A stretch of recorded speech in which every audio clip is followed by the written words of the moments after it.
smooth yung paglipat ng liderato. Bakit? Kasi lahat statesmen. Lahat statesmen yung mga yon. Galing kay Drilon to Villar, galing kay Villar to Juan Ponce Enrile, Juan Ponce Enrile daw to Coco Pimentel yata, Coco Pimentel to Tito Soto. Oh. Kumbaga, lahat ng yan, statesmen lahat. Walang problema. Nire-respeto ng pinapalitan.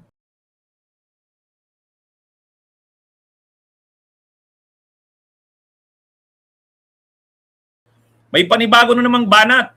Si Lacson kay Cayetano, matindi ito. Ha? Mga kabunyog. Ha? Ano ito? Bago ito. Ano bang pizza ito kinumentaryo ni Senador Ping Lacson? Ano, nandiyan na si Kabunyog Lisa Ruiz. Kabunyog Lisa Ruiz, shout out. O sabi ni Senador Ping Lacson, statesmen all except one. Yun. I have seen the changing of the guard in the Senate many times.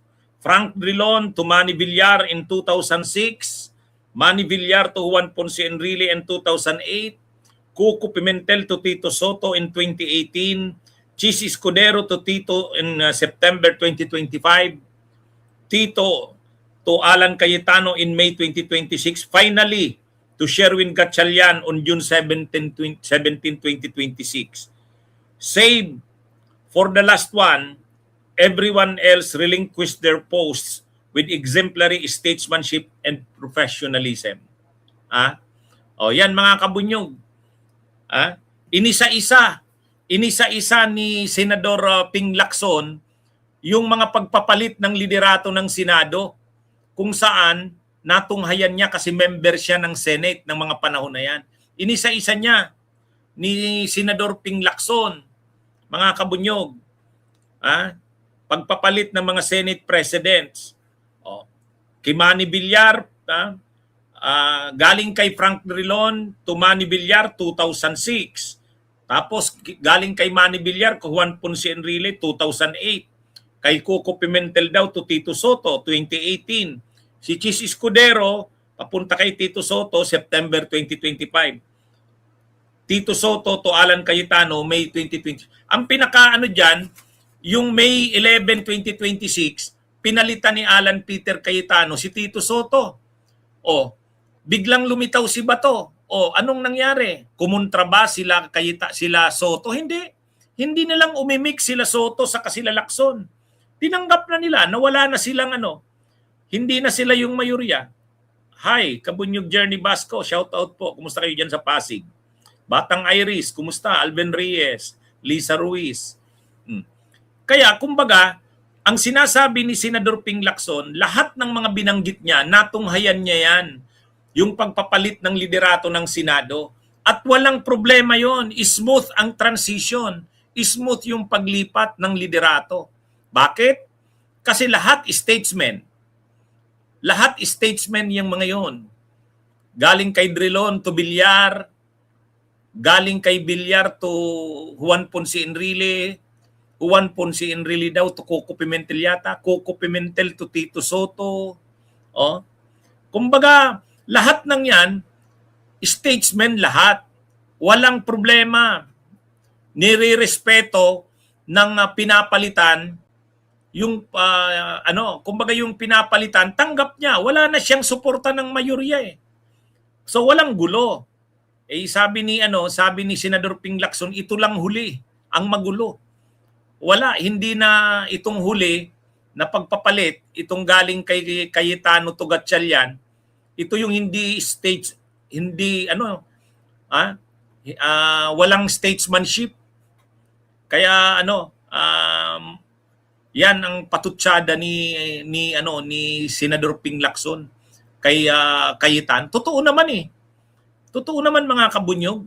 'Di ba? Kabunyog Kakatapado, kabunyog Janet Te. Ano yan dapat sana dahil senador yan. Kayo ang kumbaga upper house yan Senate. Kagalang-galang dapat yan. Pero ang nangyari, ang naging aksyon ni Cayetano, walang statesmanship. Nawala na yung pagiging statesman. Kaya sabi nga ni Senador Ping Lacson, lahat ng pagpapalit ng liderato ng Senado nung siya na nakita niya dahil matagal siya sa Senado, si Ping Lacson, lahat daw yon maayos ang pagpapalit dahil may mga statesmen lahat except yung last. Ang tinutukoy niyang last, yung kay Cayetano papuntang Gatchalian. Actually hanggang nga ngayon hindi pa rin tumitigil si Cayetano eh. Hindi pa rin tumitigil. Hindi pa nga kinukongratulate si Win Gatchalian eh. Hindi pa rin kinukongratulate. Ibang klase.